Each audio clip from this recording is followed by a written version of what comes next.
Good afternoon. Good afternoon. How y'all doing? How y'all doing? Welcome to another edition of the Freight Trapping Podcast. I am your host,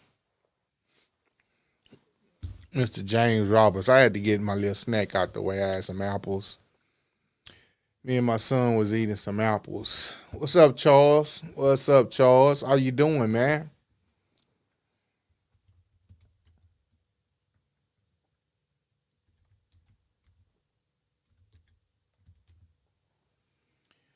How you doing, bro? Good to see you. I thought you was gonna hit me with an email. I thought you said you wanted some advice.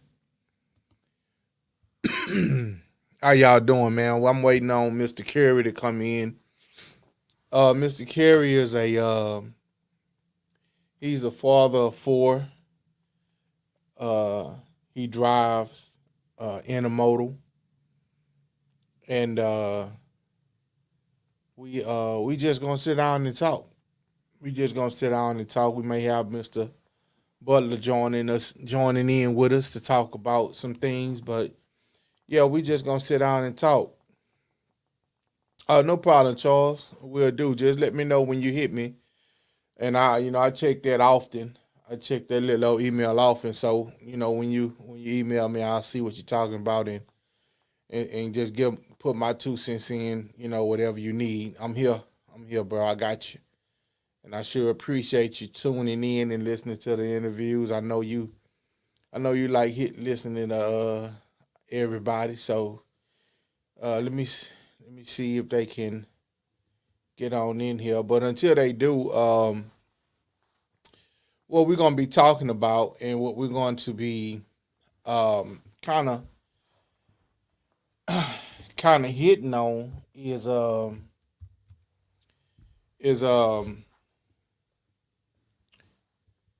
this $1.2 trillion infrastructure legislation that Biden has signed for the roads and the bridges, and it's a huge that's a lot of money going into the infrastructure, and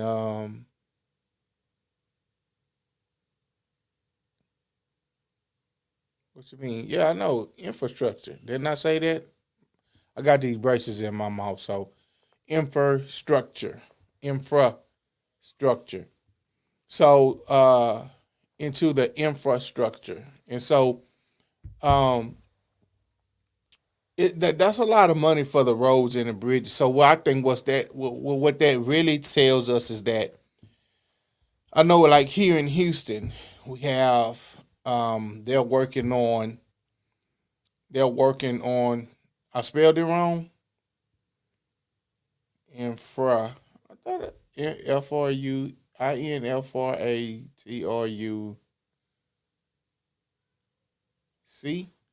Did I spell it wrong? Let me see if I can edit this. Infra, infra. Yeah, forgot my C. Let me hold on, y'all. Let me do this. So my wife just corrected me. Let me. You gotta have everything right. So let me do this real quick. Bam. There we go.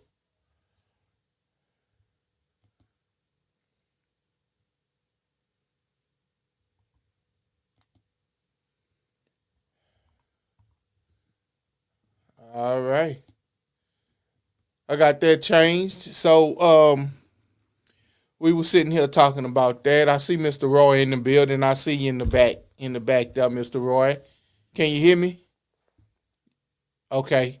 I'm gonna bring you in a minute. I can't hear you yet, but I'm gonna just bring you in a minute. But here, we're gonna be talking about. You're gonna get his opinion on the 1.2 trillion dollar infrastructure legislation that Biden has signed. Like I said, I got an opinion about it. I mean, it's a good thing, but then I have an opinion about it. Then we'll have Mr. Butler, Mr. Stephen Butler. He put me up on it, and then I read about it, and then I was like, okay, that's cool. So, welcome to the Freight Trapping Podcast. I am your host, Mr. James Roberts, and tonight we have an interview with a young man. Like I said, this podcast is all about interviewing drivers, dispatchers, brokers, just bridging the gap. And I just like to know stories behind the driver. I just like to talk to drivers. Period. I like to talk to dispatchers. Period. I like to talk to brokers. Period. Because I like to get their input on the state of truck driving, on the culture itself, and moving it forward. So without further ado, I'm not going to be before you long. We're not going to stay here long tonight. Probably an hour. Probably give Mr. Roy probably about 30, 40 minutes, however long he have for us. And then we're going to get out the way. All right? So right now I'm going to bring in Mr. Roy Butler. How you doing? Hey, how's it going, sir? I'm all right. How you doing, man? Man, I'm good. It's a pleasure. Oh man, it's more of a pleasure for me, man. I'm glad you decided to come in and sit on this little platform with that I got going on. Most definitely. I appreciate it. Yo, for sure. So, how your Sunday been, man? It's all right, man. I can't complain. So you off on the weekends? No, actually, I'm not. I actually work the weekends, but I don't mind because there's really no traffic. Chicago, we get a lot of traffic up here during the week, during those rush hour times. So the weekends, I don't mind. Oh, okay, cool deal. So, what lane do you run? What are you? We just gonna jump right into this. For sure. I already let them know you're a father of four. Yep. And you run intermodal. Yes, I do. Right. Yes, so, with that being said, let's just jump right into this, man. Let's jump right into this. So, you run intermodal. Yes. So, how old are you? 38. 38. How long you been driving? All together, because I took some time off from driving, so all together it's probably been about maybe 8 years. 8 years? Yeah. So you 8 years old. Yeah. In the truckers world, most definitely. Yeah. So you 8 years old. So, what made you take a break from trucking? Just wanted to try something in a different direction. It wasn't nothing in particular. Right. Just wanted to try something different. But I came back though, most definitely. Well, was it like doing some business stuff or? No, I was actually working with adults with disabilities. Okay. I was doing that for a while. Moved around, did some security, just did a little bit of everything. Okay, good deal, man. So, tell me about this intermodal lane because I understand what it is. You may have somebody that's tuned in or may tune in or may go back and listen to this. What exactly do you do in your lane? So in intermodal, we basically deal with the rail yards, getting containers in and out the rail yards, going to customers or going to another rail yard is basically what it is. Okay, that's basically what coming in and out of the rail yards, right? Right. Okay, so now how hard it is? That's Mr. Butler. We got Mr. Butler in the house. What's going on, fellas? My What's man. happening? Mr. Stephen Butler is in the building. So, with that intermodal, what's the one headache that you dislike about it? How about I give you two? Give me how many you want. You can give me 10 if you want to. Just tell me what you. Okay, let's do this here. Tell me what you dislike about intermodal. Right, it ain't that many. The only two issues that I have with intermodal sometimes is, it's trains running through the rail yard. So sometimes you get stuck in certain rail yards. You can't get out the rail yard because trains come in and out where the entrance is. So once they decide to stop a train there for whatever reason, now you stuck in the rail yard. So your day is a bit being backed up. You don't get paid by the hour. If the wheels ain't running, you ain't eating. Right. You know what I'm saying? So you'll get stuck in the rail yard. That's one thing. And then another thing is sometimes their system is wrong or something may go wrong with their system. So you stuck trying to get in their office to communicate with them on what's going on, why you can't in-gate or you can't out-gate. Right. You know, but those two things, without those things, everything is smooth. So let's break. I'm gonna stop you right there.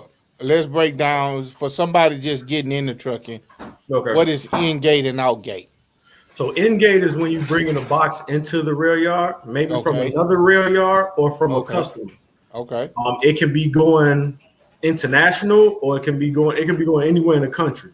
Okay. So when you're in-gating, a weight bill has to be sent to the rail yard. Okay. And for some rail yards, they also have to have is actually the billing. So if they don't have billing, then you basically can't get in the rail yard. Or you'll have to go to the office to find out why you don't have billing or why you don't have a reservation for that box. Okay. So that can take some time though, because once you try to get into the office, it may be a line of 10 other drivers that's having the same issue. Exactly. And I feel you on that. I ran containers when I first got into trucking back in 2004. Okay. And so I was in and out of the ports. I got certified to go in. Well, not certified, but I got cleared to go in because you got to get cleared to go into the rail yards. For sure. So I got cleared to go into the rail yards. I just found that going in and out of the rail yards was easier than the ports. I'm telling you, it's much easier. Mr. Butler, you got any questions for Mr. Curry? No, I ain't got no questions for Mr. Curry quite yet. So let me go and dig a little bit deeper. Okay. Let's go deeper. So that was one. What's the other dislike you have about intermodal? Okay, the other dislike is actually being caught by trains. What I mean by being caught by trains, sometimes you have to get your box. Your box they have just recently taken it off the train. So it may be like right next to the train, or some rail yards you can't leave because it's a track that's on the in and out as you in-gating or out-gating. So what'll happen is a train will come and you have to just sit and wait until they move the train. So that can take 5-10 minutes. That can take hours. Minutes. Yeah.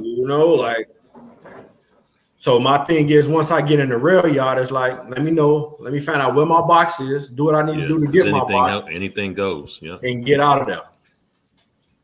You know what I mean? Oh yeah, I feel you. Cause we still where I am now. We got real box carts also, and I've hit a couple of them a couple of times. But I'm cool with a train cause I get paid by the hour. Yeah, see, if that's what was the case, I kick my feet up and relax, Yeah. And so I'm gonna tell you something. Working with the rails, and I tell my guys this all the time. The trains don't care nothing about the drivers. Oh no, because they got an OS time to meet. So they got to get that train to that first signal at a certain time. So it's about, at the end of the day, it's about building that train. Mm-hmm. So that's, he's absolutely right. When you get in there, if you get stuck by the rail, it's pretty much a done deal. You just have to wait. Yeah, you don't have no choice. Yeah. So what are your ups with the intermodal? If I wanted to, if I was thinking about switching over to intermodal, running rail yards and coming out in and out.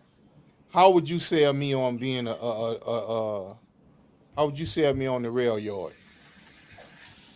Just from your perspective. Just from how you see it. Well, I guess it depends on the company, because I would say probably the pay somewhat, because on the good days when you moving. You get them days sometimes where you in and out the rail yard. You in and out of customers, you taking boxes to customers, they dropping hooks, you bringing boxes back to customers. Sometimes the customer right around the corner from the rail yard. Right. You know what I mean? So when it's smooth, it's smooth. I guess it's with anything. You know, when it's smooth, it's running smooth. You know, sometimes you get them days they connect together. Right. So, you know, Right. you be running, you be in and out the rail yard. Yeah, and I guess that's like when Ice Cube say the day was a good day. Exactly. Now I want to interject. This I would say on intermodal. The best thing about intermodal to me, regarding all other lines of business, is that it allows a driver more ability to control his own destiny. Because at the end of the day, if a driver's working, van or reefer, it's pretty much controlled by that one customer because they're totally dependent on the miles, right? So they got to get 100 amount of miles. They got to get a certain amount of miles to survive on a daily basis, unless it's hourly, of course. But when it's, when they pay per load, an intermodal driver can pretty much control his own destiny. You got drivers that's actually doing crosstowns that could do 13 crosstowns a day, and they can make great pay. Okay, so put a pin right there. What is crosstowns? Oh, okay. A crosstown is basically rail to rail.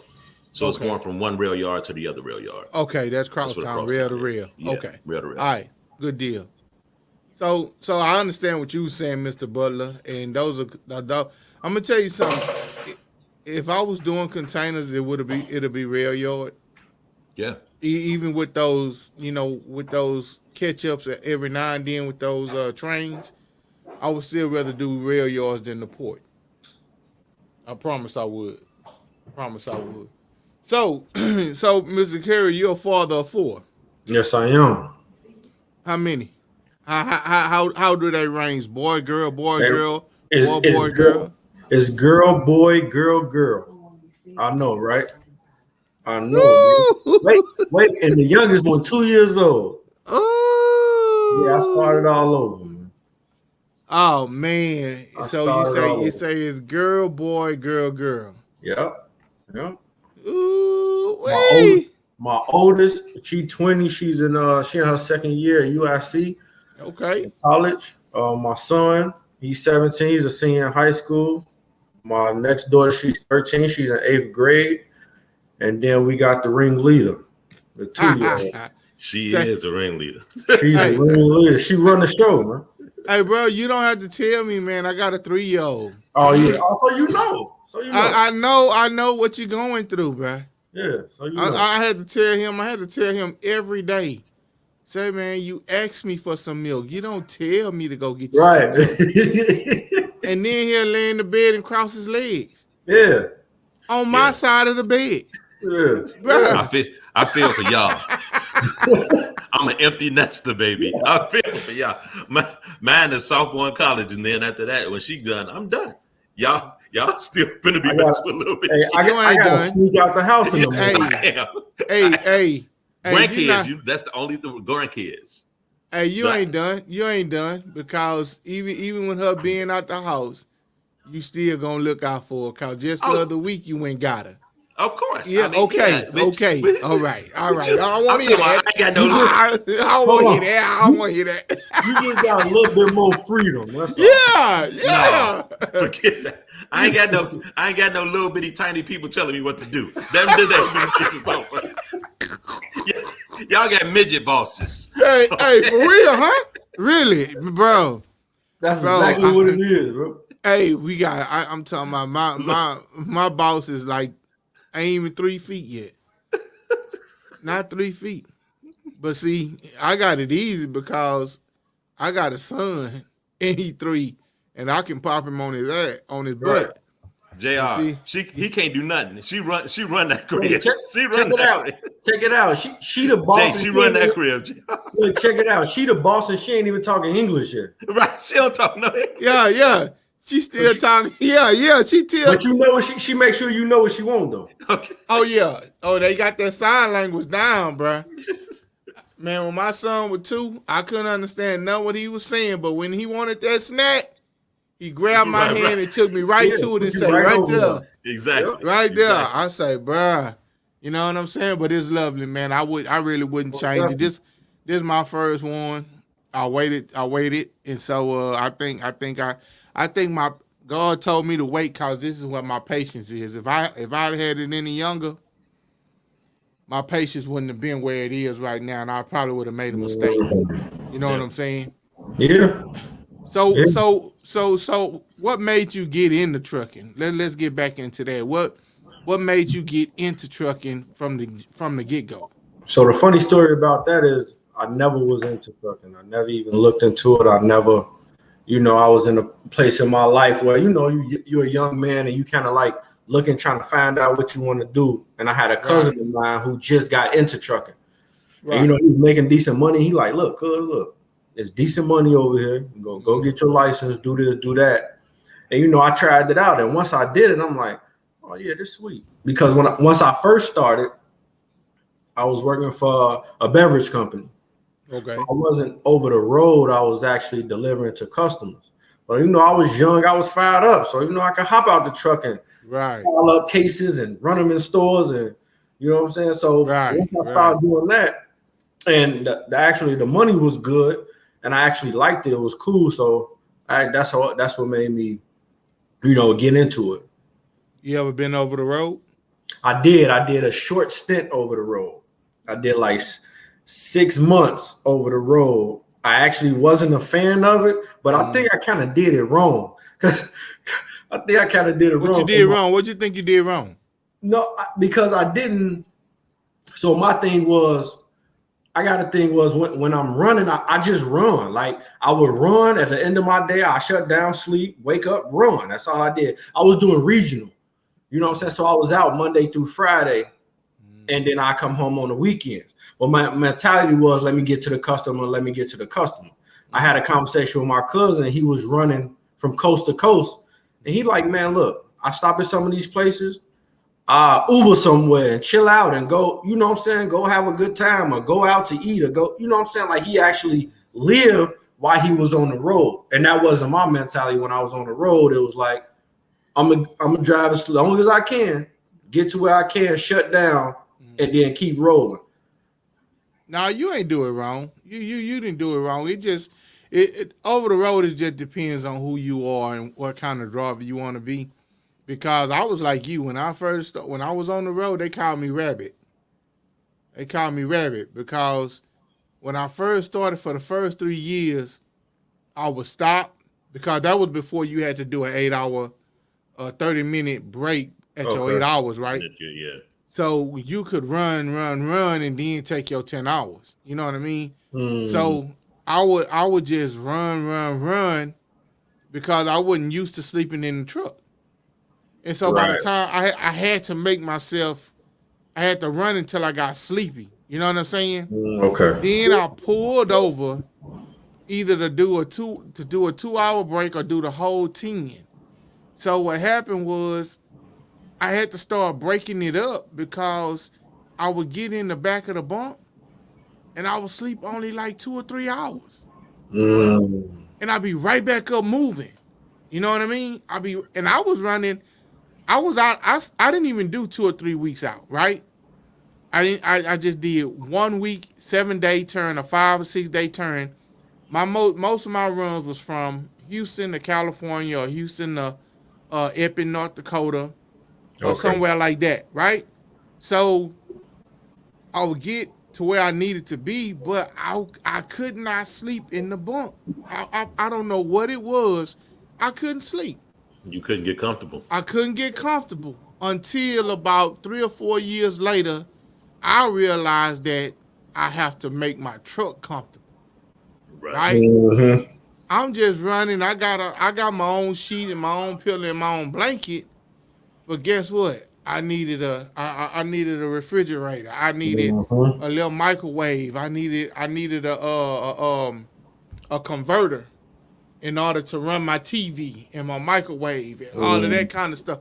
You got to make that place your home because that's where you at 80% of the time. So once I did that, then I got comfortable with laying in the bunk and sleeping and doing whatever. It wasn't you. You were cool. You just needed time to get used to it Mm-hmm. because like you, I only stayed out maybe at the most 7 days. And I was back in Houston doing a 32 reset. Right. See, he ran coast to coast. He had to go and reset somewhere else. He couldn't reset in the truck Right. Right. because he stayed out more than a week, right? If Right. that was me, I'd do the same thing he did. Go get me a hotel room, even if it one night. Yeah, Uber exactly. somewhere. Even when I ran through Colorado, that was some of the best time because dude, this trucker told me about the caves in Colorado going 70 west. Oh Uh-huh. my God, bro. And I was single too. I went down there, man. They had like a little hot spring Mm-hmm. in the cave, bro. You go down there, go swimming, man, and kind of chill out. Come up out of there, bro. I was like, bro, I'm kind of glad I had the opportunity to run over the road because I know I got to see some places that I You otherwise wouldn't would have see. never Yeah, had Wouldn't to have see. seen. yeah. You Mm-hmm. know what I'm saying? So that's why I say it's kind of just built on who you are. You know Right. what I mean? It's just and like I said, God knew what He was doing because now I gained so much experience driving over that road that when I got in the position to be city, I'm able to hold it, and now I'm able to be here for my son.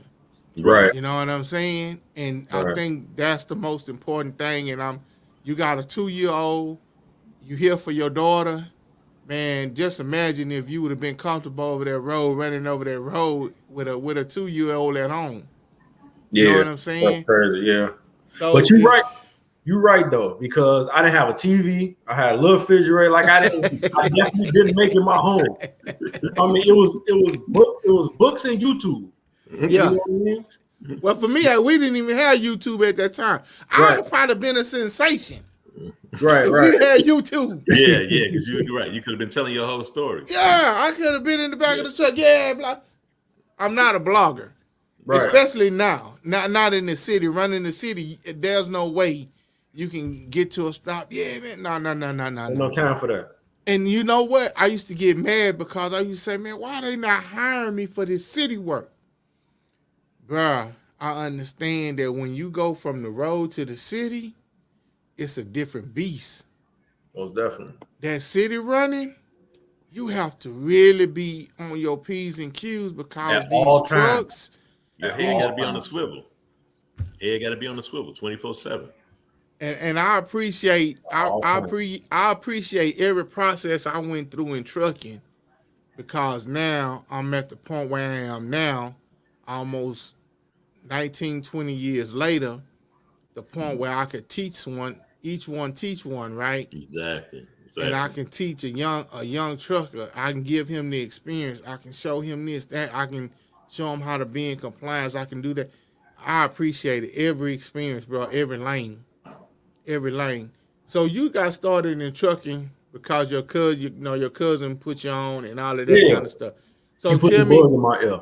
right? So tell me, where do you want to go with it? I mean, what's your aspirations? Do you want to stay in trucking? You got some other business stuff going on? I actually do want to stay in trucking, but I actually Okay. want to get to a point where I don't have to drive. Okay. You Mm-hmm. know what I mean? I want to get to the point where I got some trucks on the road, as many as possible, and I don't have to drive. I can work from behind the scenes and just free up my time. Mm-hmm. You know, whether it's to do family things or with the wife, with the kids, or whatever, but just to free up my time. Okay. That's So my tell biggest me, factor. in order to do that, what's your first step? Well, what kind of plans you got? So, well, actually, I plan on. Well, until then, I'm definitely gonna have to drive. So I plan on getting it. I'm definitely gonna have to drive. So I plan on getting my first truck hopefully next year. Mm. You know, even though the prices of the trucks then went skyrocket. Yeah, because Astronomical. they can't get no parts. Yeah, right, You have shell of a trucks down here right now, and all of the parts are coming from overseas, right, and so Astronomical. they stuck in the water. And when you Yeah. make an order for truck parts, guess what? They're yeah, telling you, oh, we 2-3 months behind. Yeah. So And you in serious trouble if you down. Yeah. yeah, and this is the price. And yeah, so that's what I was talking to one of my own operator friends about is even though the work is there, bro, if you don't have a newer truck Yeah. that has like that the maintenance on it is not that high, man, all these older model trucks, and it's hitting them where it hurt, bro. Because you get into this game and you want to get these trucks that's 20, 15 years old and all that kind of stuff. And now something like this hits that you would never expecting, and now you can't even find a part for that truck Yeah. because it's so old. You're stuck. Yeah. But everybody is not moving. And Yeah. so now they're stuck. The money out there, the work out there, but you not. Yeah. Catch 22. Catch 22. And so that's why I would tell somebody, man, don't go the cheap route.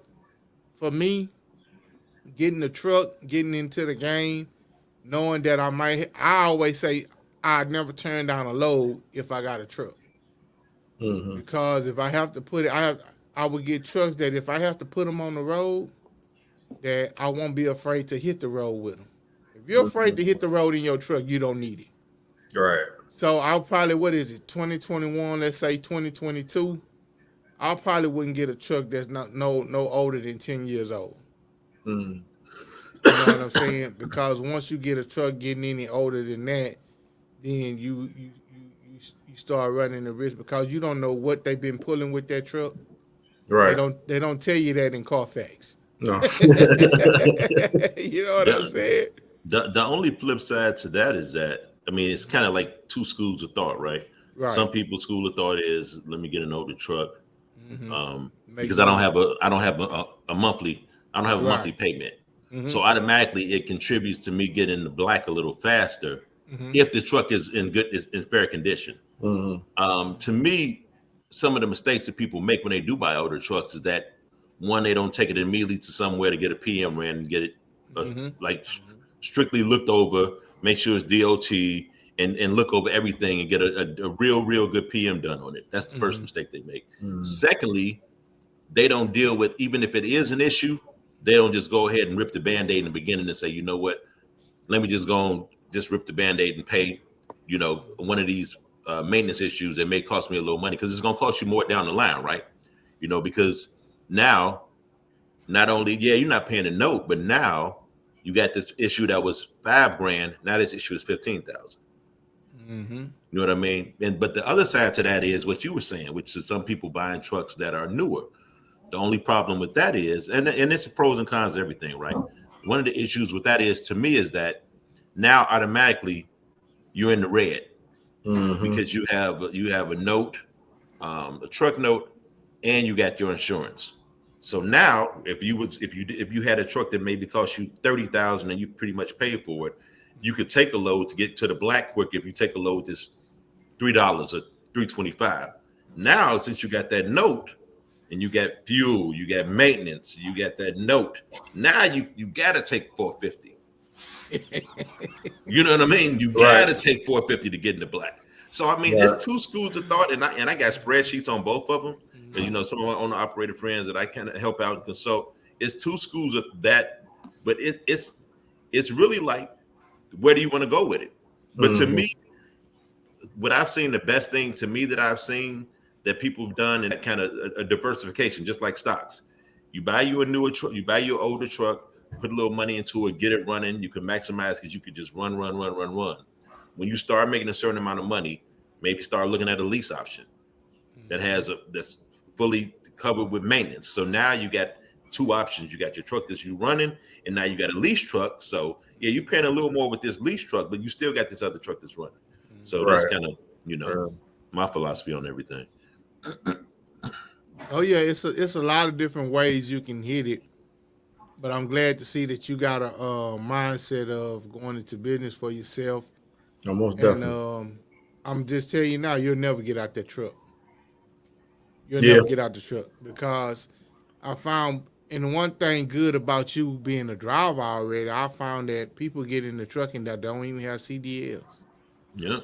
And when a driver gets sick, can't make that delivery in the city, and then you got a customer that you're trying to build a relationship with. If you got that CDL, you can go jump in that truck and go get it right done. in that truck. Yep. That I wouldn't have a problem doing. You know what I'm saying? And so that's good. That's good that you got a CDL, running a CDL company. Right. You know what I'm Right. saying?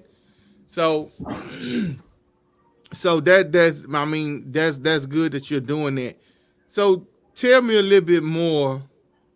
Tell me a little bit more about how you wanna set your company up, how you want it to go. You know what I'm saying? What role you want to play in it, and all of that kind of stuff.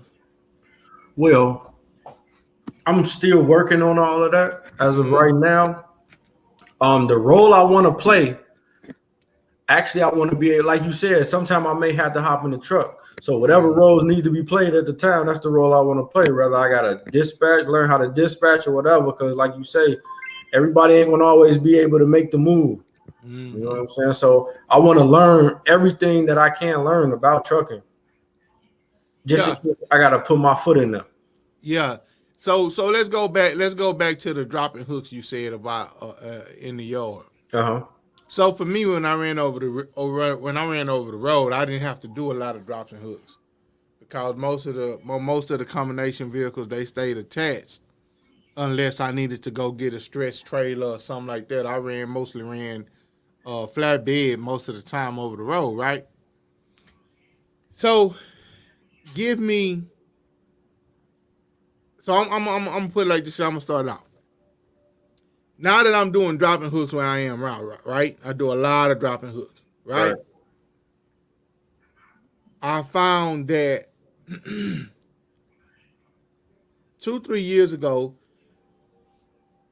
I found that I have a problem with airlines, right? Mm. So when I get ready to drop and hook, I'm so used to my truck when I pop my trailer brakes that my tractor brakes, my trailer brakes automatically pop, right? Uh-huh. Bro, do you know how many times I've gotten out the truck to do a drop and hook and go to untest my airlines, and that damn trailer line just scared the mess out of me, Yeah, bro. be blowing. Bro, I go to That hit come through there. that joker there, pop. Oh man, I mean, hey, bro, it got me so gunshot now, man. even though I know I popped that trailer brake, I just hate when it's just a possibility that joker you might, man, you thought you popped it but you didn't. You Right, know what I'm saying? right. So what is one thing that irks you about doing drops and hooks that you just kind of be like, man, let me make sure I do this here because I done messed up too many times on it. So I would say, and it don't necessarily have to be me messing up, but it's when you go get a drop and hook, you pick up a load and you got a flat tire. Mm, Yeah. mm, See, I'm a fan. I'm a fan of dropping hooks. I'm a fan. I'm a day cab runner. You give me a day cab, I run through the city all day long. You mm-hmm. know what I'm saying?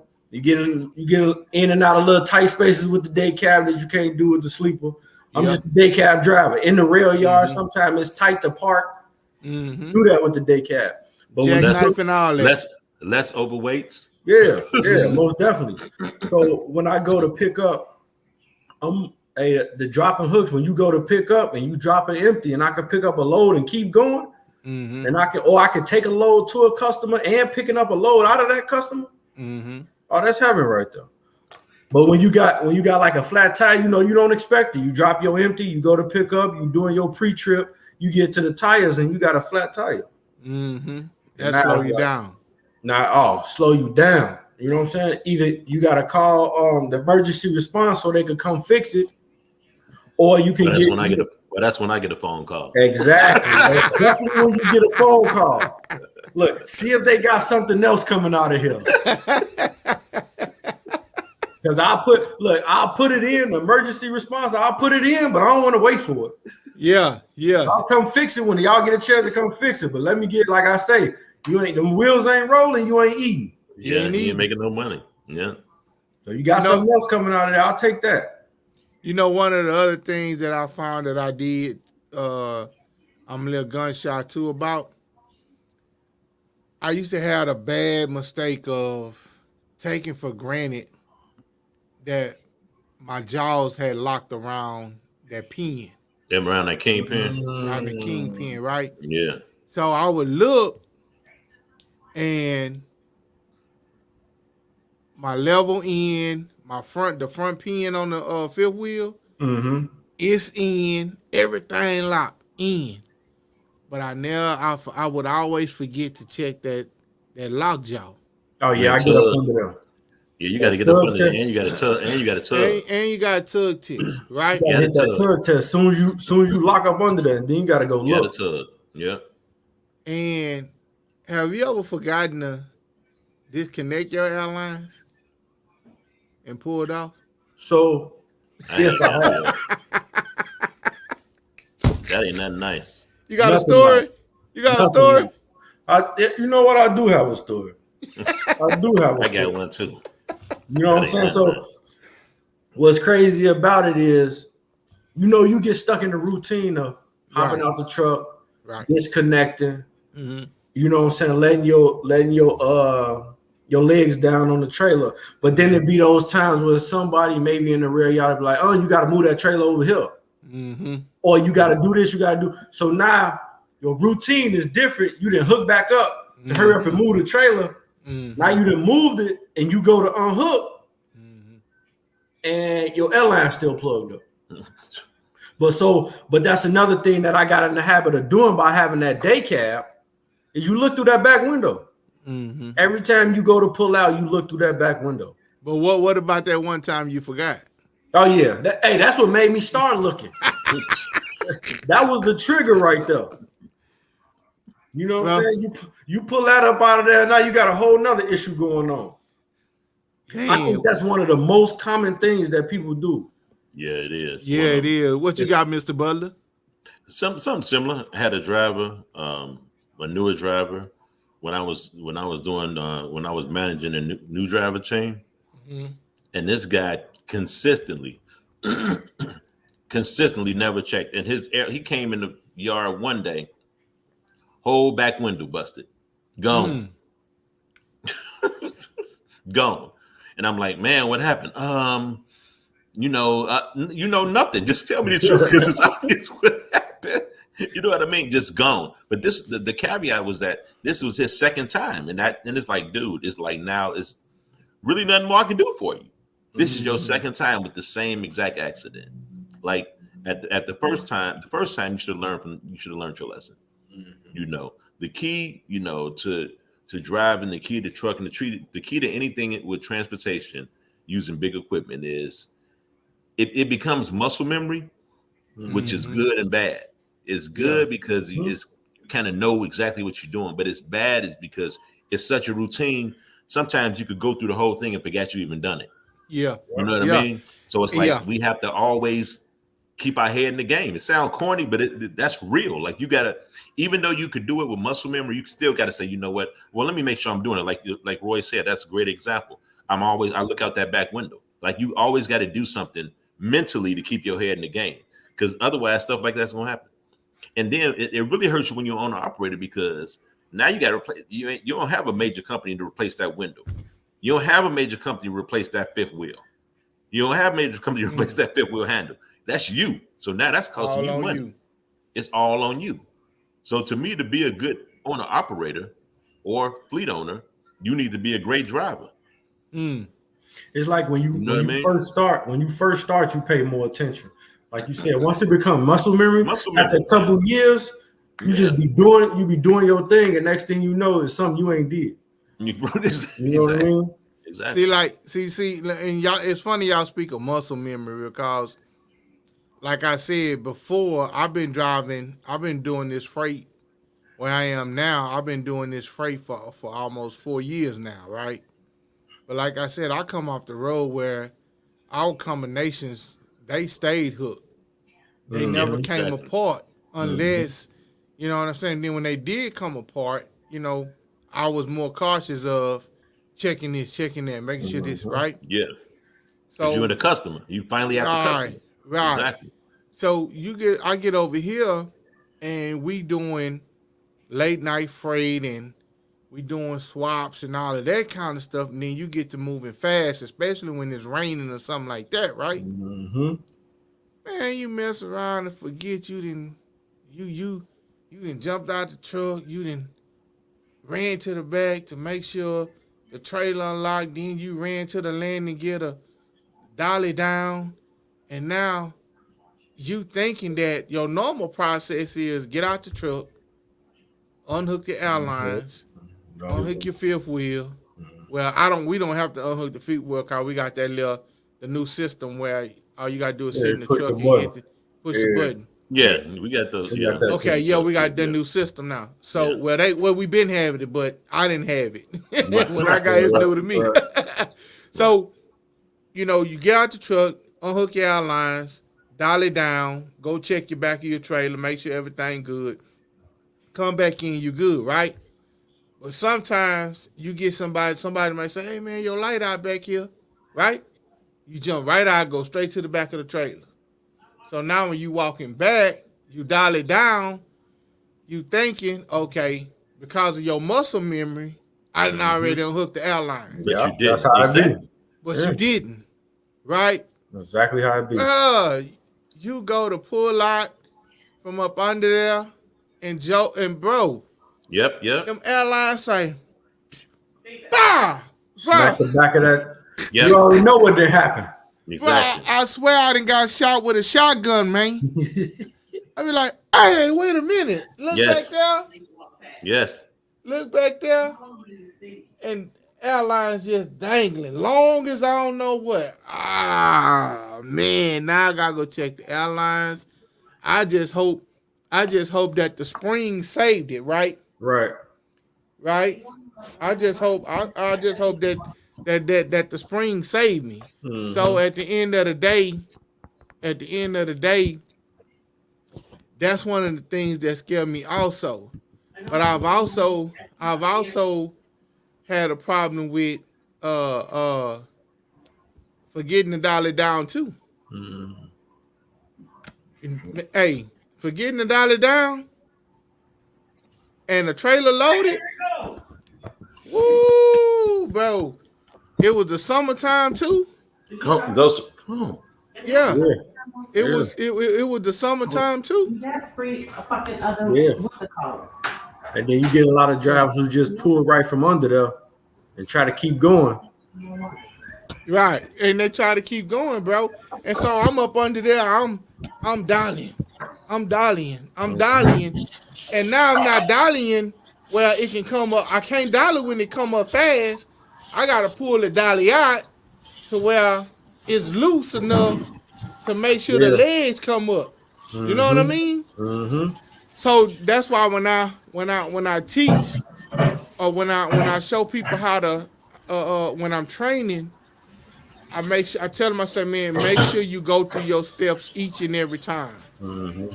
Cause you don't want to get caught out there. You don't want to be on the road and your airlines break. Cause you're not a mechanic. For real. even though being on the road, I know how to do all that stuff now because that'll save you some money, changing glad hands and all that kind of stuff. Mm-hmm. I know how to do all that because when you on your own truck, you got to keep tools in you got to keep tools in that joint. Yeah.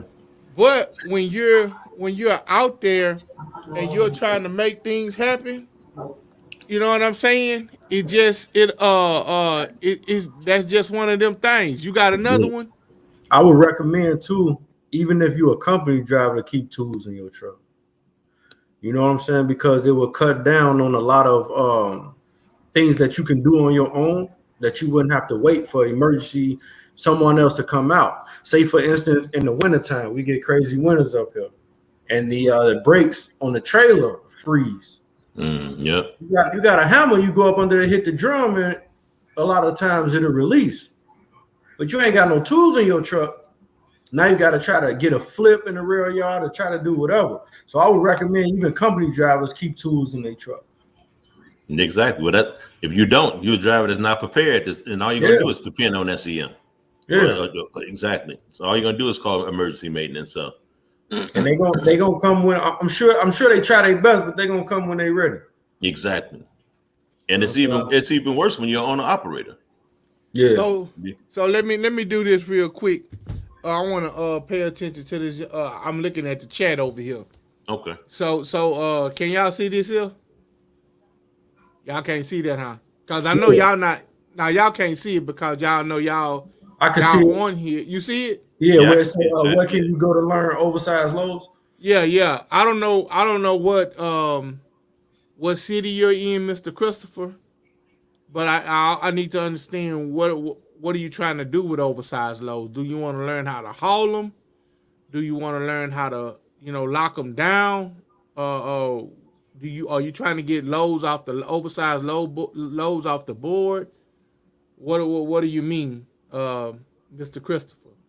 So do y'all deal with oversized? Do you deal with any? Well, that's rail yard, of course. Now, y'all. Well, y'all No, do get no, machines. no, Y'all get machines no. and all that I, off the yeah, I was just gonna yeah. say it ain't even. It's not even the fact that I'm not sure about the machines, but sometimes you get customers that just want to stuff the stuff in there. They ain't going.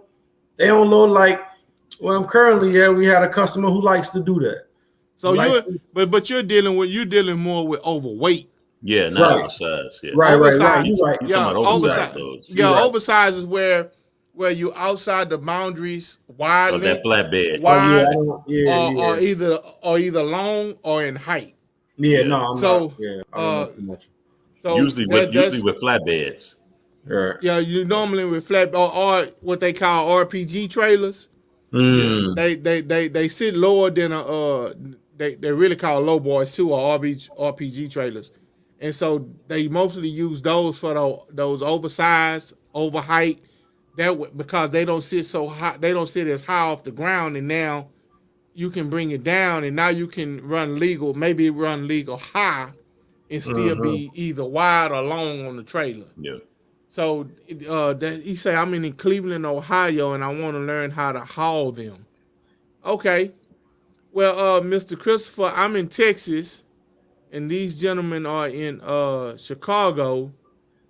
I'm more than positive that if you would get with, or if you would Google oversized loads in your area, they have a company that will teach you. I can teach you because I've hauled them before, oversized loads. I can tell you how to check your dimensions, how to lock down whatever it is you're moving. That's what we do. I do specialized training. I could teach you, but you're in Cleveland, so I don't have any connections in Cleveland when it comes to that. But if you would check your schools, your academies, any jobs in Cleveland, or any if it's a job that you're particular about, you want to go work at, go in and ask them, do they do OJT, on the job training, and they probably could teach you how to run those loads as long as you have the experience. I did flatbed and prime before, and now I want to get back into trucking. Okay, cool. That's cool. It all depends on how long you've been out of trucking. That an employer would say, okay, look, I need you to run your license for another 3 to 6 months, and then all of the experience that you had before you left, they will still use that as your experience goes, right? Because most employers on your application that ask for 10 years of verifiable experience. Mm. But in trucking, you only need 3 in order to be considered okay. He know what he doing, right? So that's what I would do, Mr. Christopher. As y'all can see, we have sometimes we have questions coming up in the chat. That's why I like to have gentlemen on like you guys, Mm-hmm. and it might be a question on there I can answer. You got Mr. Butler. You got anything you want to add in there for Mr. Christopher? Not really, because I'm not that Right. familiar about oversized. I mean, of course, overweight. Our expertise is in mostly in intermodal. So But yeah, but do you but you know you with you being a trainer, with you being compliance and safety, um, do you think that if he goes to that company that does that type of work, that's a good step for him? definitely Yeah, like you said, yeah, googling that and then looking at his own state compliance, because that's important as Yeah. far as your state also. So that's definitely a good starting point for that gentleman. Yeah. Hey, Mr. Christopher, man, thank you for the questions, man. Thank Thank you. you. If you have any more, man, you can hit me at dfreighttrapping podcast @gmail.com, and I can answer your questions. I can kind of help get you going the way you need to be. But I'm here in Houston. I can train you, but you still would need to go to that employee or employer employer, I say employer, where you think you may want to work, and ask them, are they willing to do OJT with you? Because most of them are. Most of Yep, them they are. are. They're willing because the industry is just it's they're in such big need of drivers that I'm more than positive that they will. And long as you got the experience, and long as you're not just coming out of a school, and I don't think they would I don't think they would mess with you because you don't have the experience. But once you get that experience, I think they, and plus you already know how to run flatbeds. Yeah, You've been in which is flatbeds. half the So battle. that's Yeah, that's half the half the battle. battle. That's half the battle. So you already got a leg up. You're on the right track. Just go to that employer where you think you may want to work or doing oversized, and ask them what's their process. If they'll Yeah, work exactly. with you, if they'll do OJT with you. And I think that's a good place for you to start. But hit me at the Freight Trapping Podcast @gmail.com, and we good. Great So answer. so yeah, what you said about them containers, I hated that also. Cause you have customers. Cause when I started, we used to go get a lot of scrap containers, right? Mm-hmm. Scrap metal. Cause they had a lot, they get China buy a lot of scrap metal from over here, send it over there, melt it down, make bars out of it, do whatever, and then sell it back. So Mm-hmm. that's what they do with all of the scrap metal. Man, I'm just happy that this happened early in my career. Cause I Mm-hmm. started out doing containers. That's how most people who get in the truck and they start doing containers for about a year or two, get their experience up, and then move around. Okay. But I'm glad this happened. I got like two overweight tickets, Mm. all from containers. The first one I got, it was a 20-foot container that I didn't know that the 20-foot chassis slid to Mm. where it Mm. distributes the weight. Oh You know Right. what I wow. mean? Right. Over you get a longer length, so now your weight goes up Yeah. versus it being just what I think a 20-foot. That's what 35 feet with the Yeah. truck. So what it was more on what it was it more on your steers? It was more on my drive, and then it Oh, okay. was it was more on my drive. So Okay. if I'd have spread the axles out, the 20-foot, if I'd have spread them out and just made them longer, then it would have took some weight off of the drive. Okay. But also, man, I just hated that because you get in them containers, man, and they don't do no weighing, and then they get mad when you bring them back and say, "Hey, man, I Ah. can't take this. I can't take this." They get Yeah. mad. Oh. Yeah. I tell you now, like I was telling you, we got a customer that every time we pick up, you gotta scale them. Every time. Notorious. Yep. Every time. Because they Yeah. will do it to you.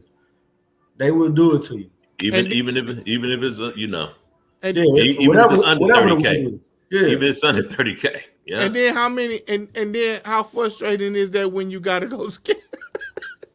You know what I'm saying? Then you got to go a little bit out your way to go scale too, and then for it to be overweight, you really like, man, look, and it's a drop and hook location too. So So you plan on now you it turned plan on into a live load. yeah, you know what I'm saying? Because you plan on just going in there, dropping your empty, picking up your load, and keep it moving. Yeah. Now you got to go back and they got to distribute the weight. Yeah. Yeah. Yep, and that's bad, bro. That's bad. I don't like that. I don't like going back and forth to the weight scales and all of that. I don't like that. So I'm gonna go right here real quick. I also wanted to talk about the $1 trillion uh infrastructure Bill. that bill that Biden has signed in the legislation. What you think? I'm gonna start out with Mr. Butler, cause you posted that on Instagram and I had already seen it, Yeah. and I know you kind of dug into it. What do you think that's gonna mean for the industry? I mean, I'm gonna say this. I think overall it's good because even if it does the limited things that it said it's supposed to be doing, So making the what is it? roads. What is it saying it's supposed to be doing? Well, certain things that I read is that contributes to the drivers and companies directly is dealing with the Right, roads, making the roads better. It's actually doing a lot. It's supposed to go certain some toward the ports and freeing up some of that freight there. But it's mostly what I saw mostly was like the ports and the rails and the roads. I mean, is a major deal because then we're talking about limited some maintenance, right? Because if you make the roads a little better, people could move more frequently. It's less wear and tear on your tire, less wear and tear on the trucks. right, Um, right, what I'm interested in knowing is just seeing if he's going to actually give some of this money to some of these companies, and is he going to really do what he's supposed to be doing with the money? I don't think so. That's I was, that's my I was that's just gonna, my that's my thing because of course it looks great on paper, Mm-hmm. and it's a big deal for the industry. And at the end of the Right, day, I still think that it's still a great for the industry that he's putting some money, even if it's in a couple of roads or a couple of interstates and making those better. That's still good, but hopefully it's not a situation whereas a lot of these big companies get bailed out or they get more money and it's actually used for what it's supposed to be used for. So it's more to come. We got to see once it really start being rolled out. We just in the genesis of it, right? So we got to see right. once they actually get the money and the money start going to places. If we see roads getting fixed up and stuff of that nature, so then we'll be able to double back to this and say, okay, now what we think of it. Right. What about you, Mr. Kerry? Before I read this article, then I'm gonna get my opinion. What you think about so it, I Mr. didn't Kerry? go I didn't go too much into the bill, but it's funny that you were saying that because I feel the same way. Like when you're dealing with big corporations and government, the money don't always go where it's supposed to. Exactly. Mm-hmm. So I mean that's my whole thing. I mean we done been through that dog and pony show before where money is supposed to go to certain places and never made it, or they decided to do something else with it. So my thing is, as long as it's going towards what they saying that it's going towards, Mm-hmm. then I don't see an issue with it. But like I said, I haven't dig deep into the bill itself though. So my opinion about it is that now with that 1 trillion, they're gonna put a lot of money into redoing these older bridges, Hmm. and making some of these older highways, like you said, making it safer to travel. Because like right now in our city, we got a highway that's called 59 South, right? And right at the Beltway, I'm talking about they that's one of the busiest parts of the city. I stay away from that part of the city. Hmm. I promise you, I stay away from that part of the city because no matter what time you go over there, between 5 a.m. and 9 p.m., that part right there stay busy before the construction. Mm. And now they're doing major construction on it. It won't be completed until I think summer of 2022. And I stay away from there. I think that this bill is going to, it's a good thing that they're going to be redoing some of the highways that need to be redone, but it's going to be bring about a lot of congestion when it Definitely. come down to commuting and all of that Definitely. kind of stuff. Trucks trying to get in and out of the city, cause when we go 59 South, we go to that way, man. Brownsville, Corpus Christi, going down that way, bro. A lot of trucks move down that way. A lot of trucks. So this is what the article says, real quick. This is what the article says. President Joe Biden did something his predecessors Barack Obama and Donald Trump couldn't do, sign a major infrastructure bill into law.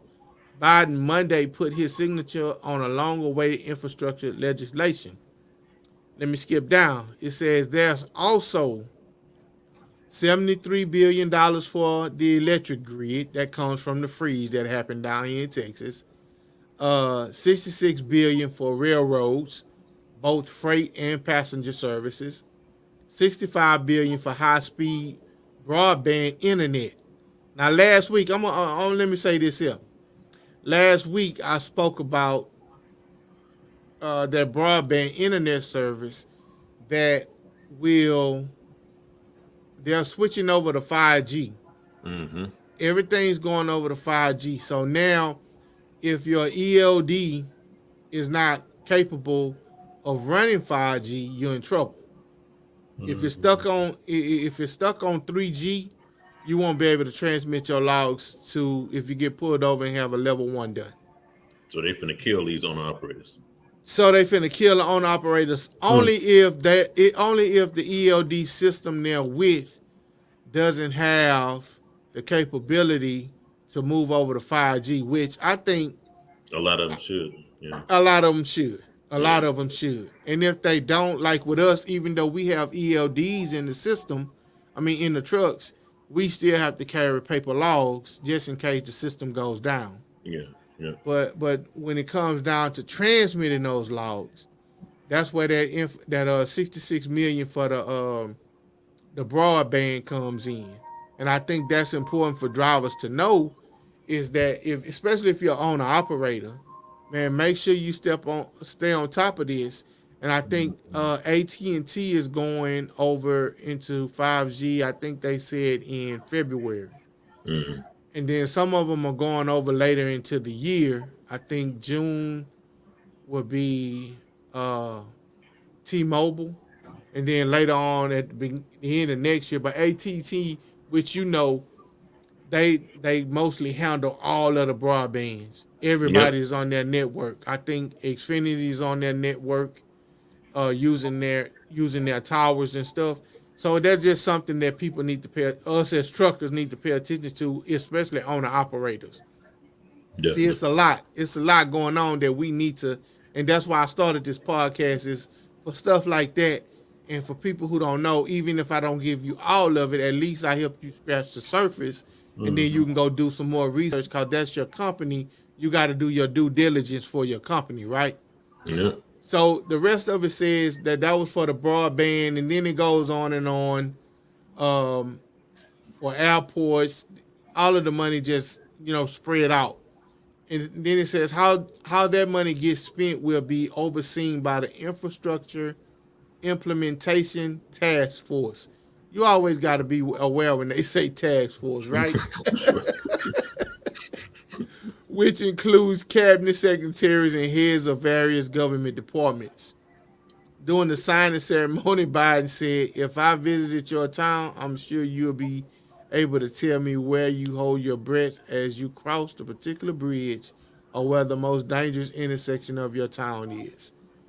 So that's what he did with the bill, with the infrastructure bill.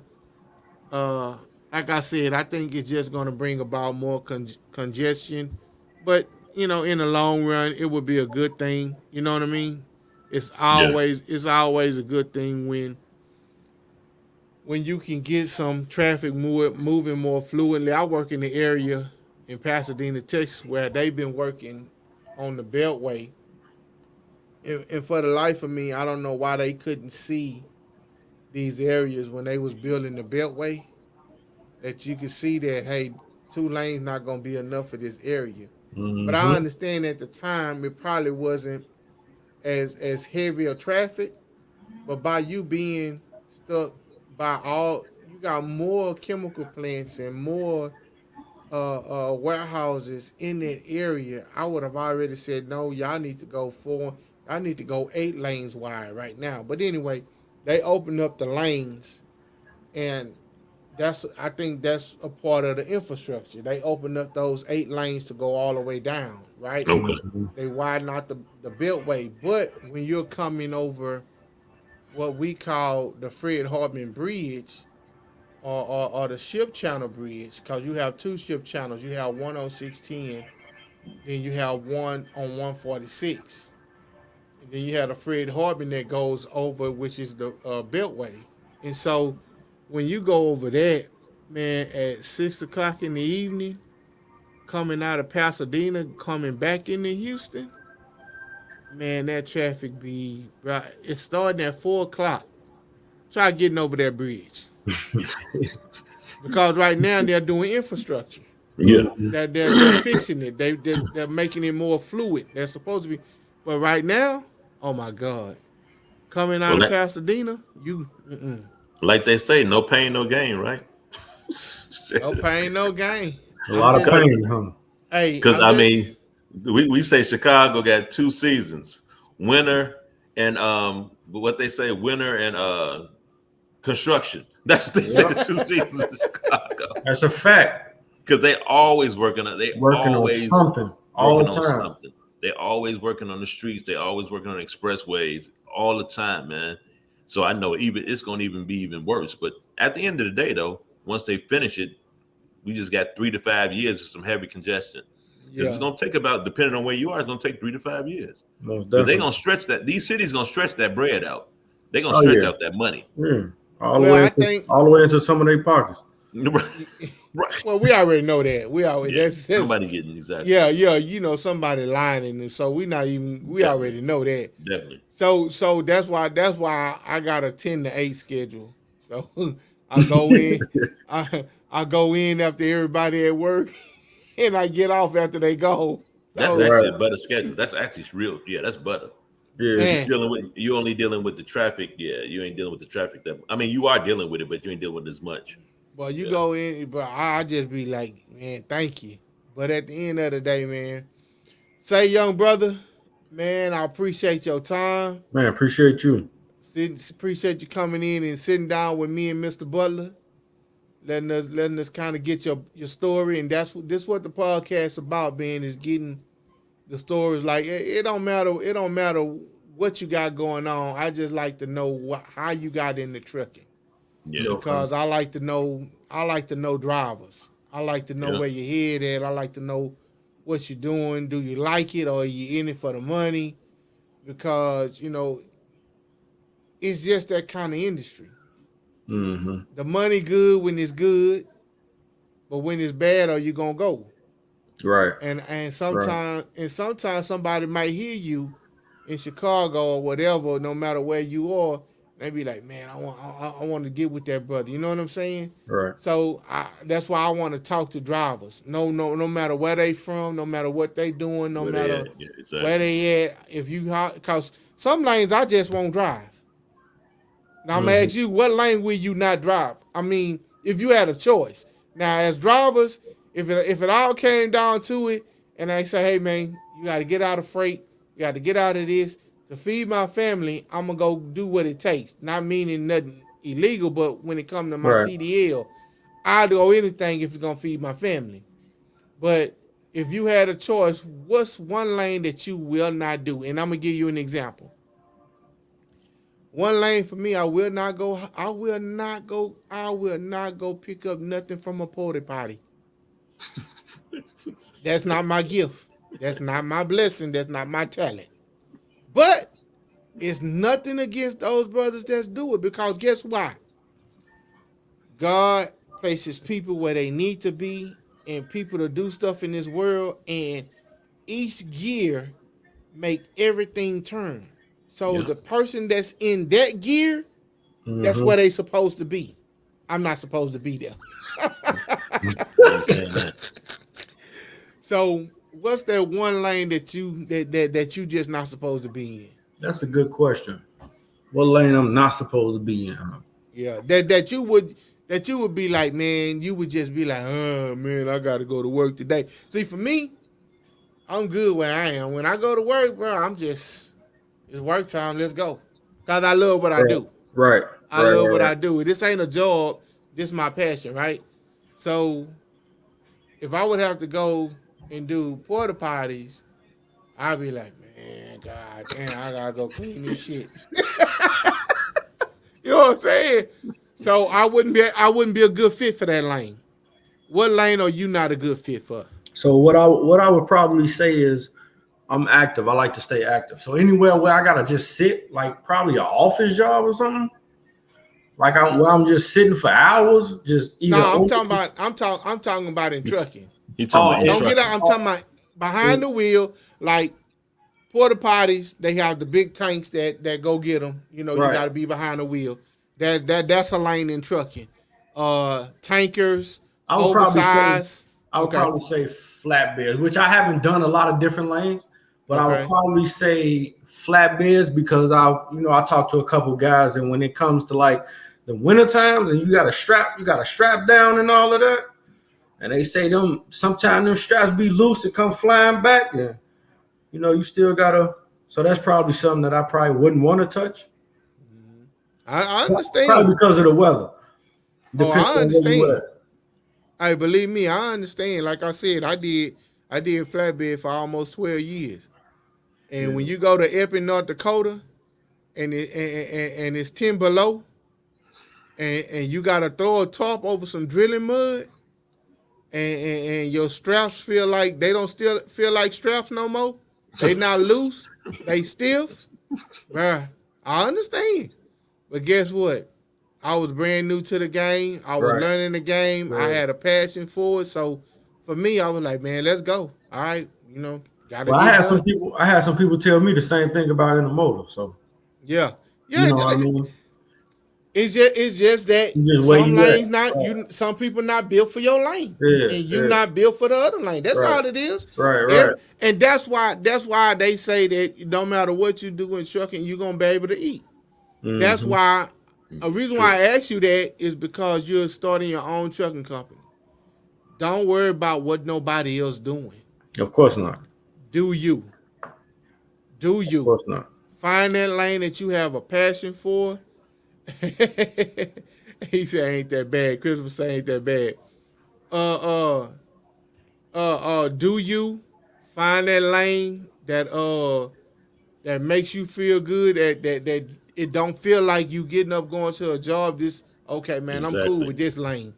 You know what I'm Right, saying? right. I'm happy going to work, and I mean, we not always happy, but even when you're not happy, you still feeling good about Yeah, going to you work. contend with it. Yeah. Right, you feeling good. And that's the reason why I asked you that, is because you start your own business. I know intermodal.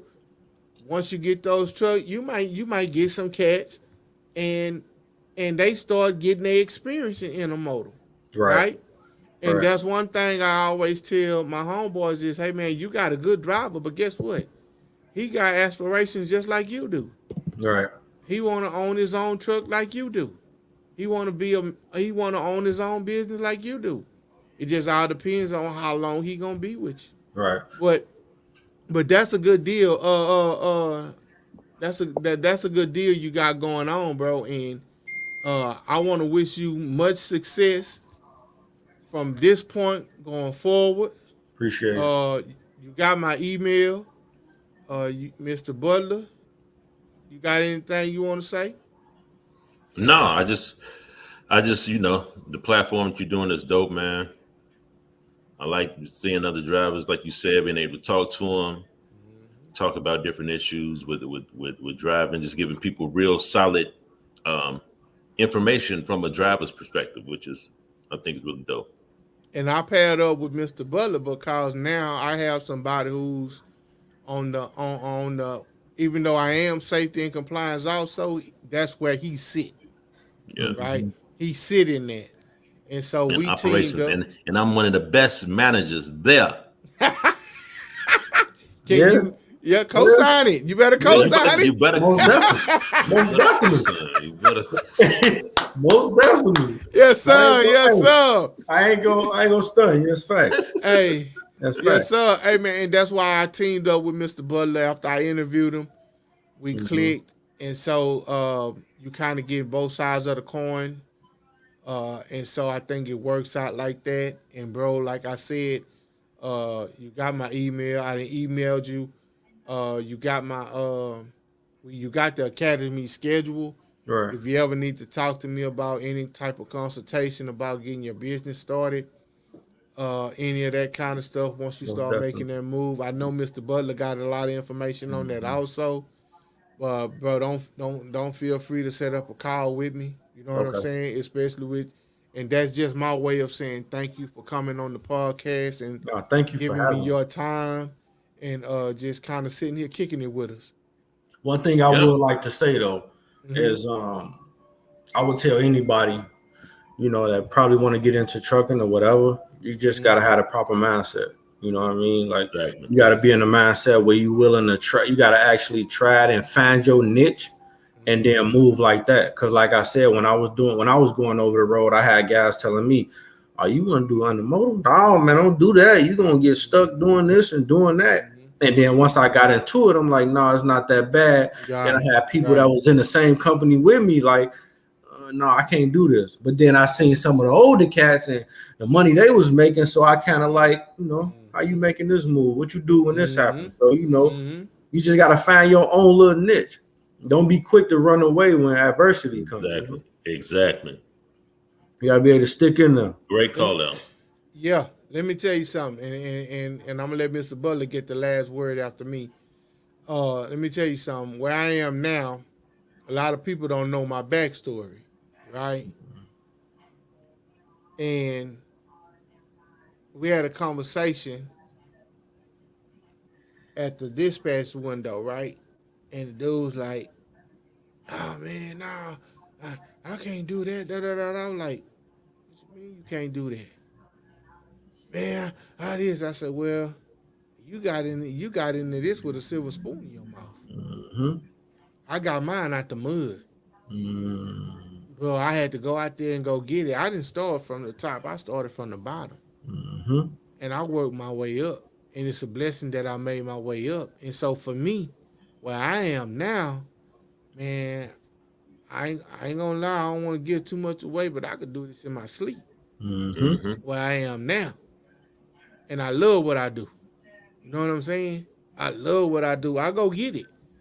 I go get it. Even after being in this industry almost 20 years, man.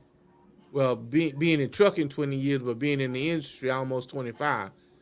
I I I just wanna go out there, do my job, make my ends, and go home.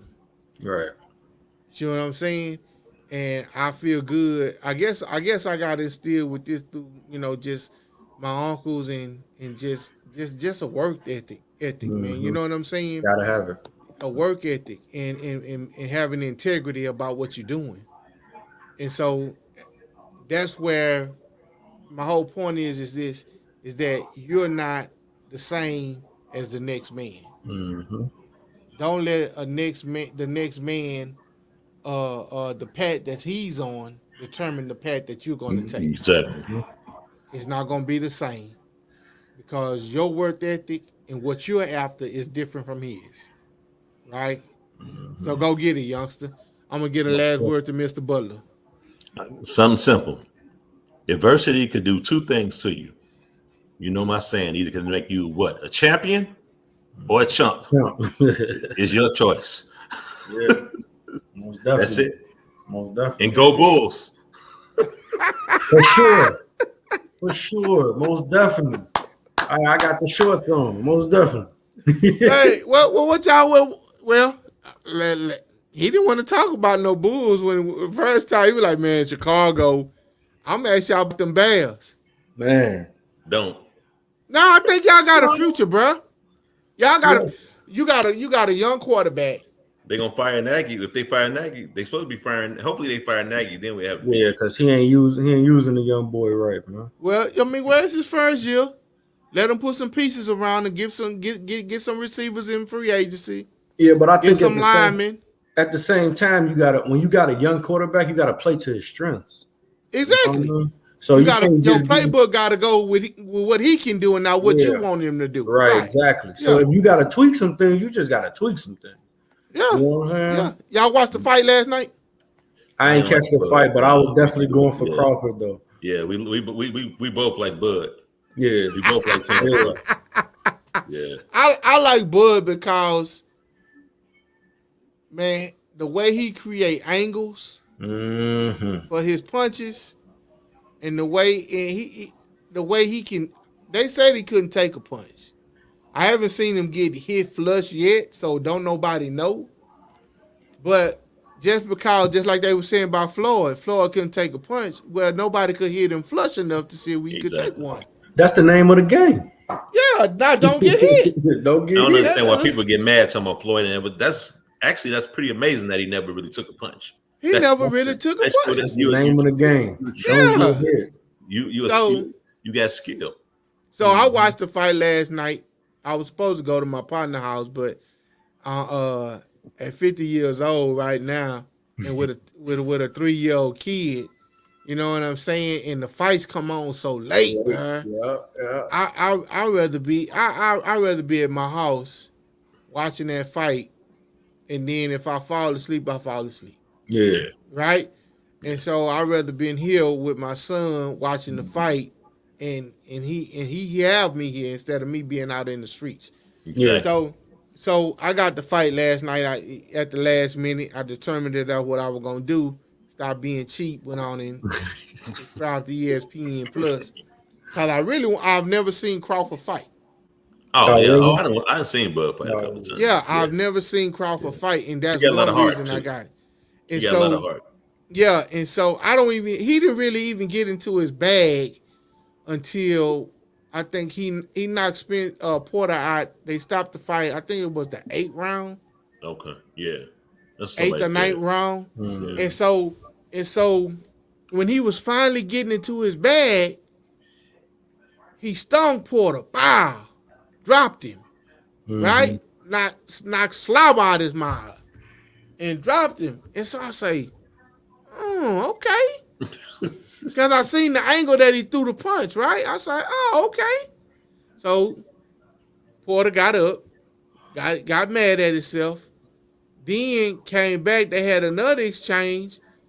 He dropped him again with a 2-piece. Blah blah. He did what old buddy Michael B. Jordan did on Creed. Oh yeah. He did that. I'm talking about he was on the ground. He said,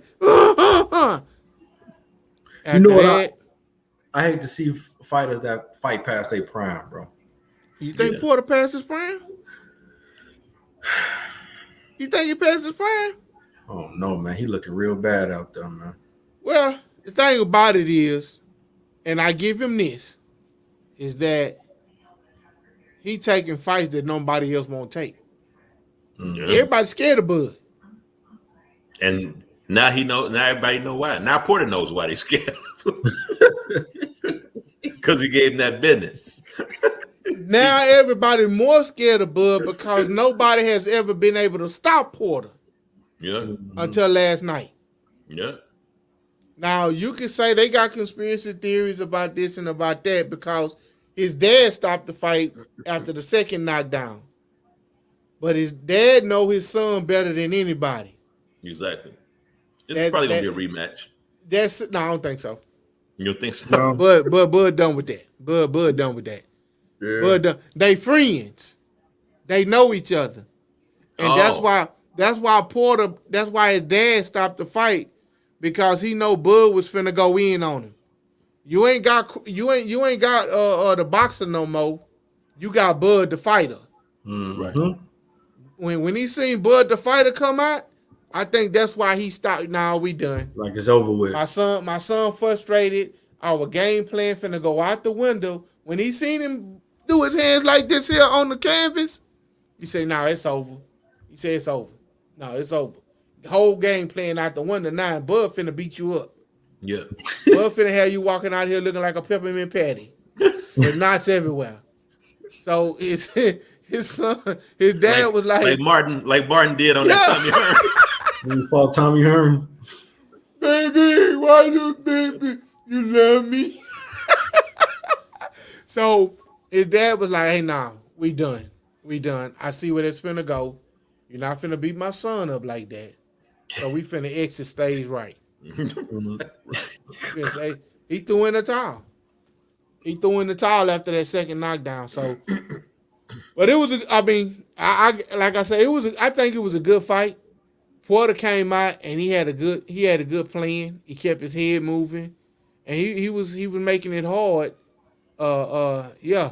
You right, Chris. He was making it hard for Bud to really get a beam on him because he kept his head moving.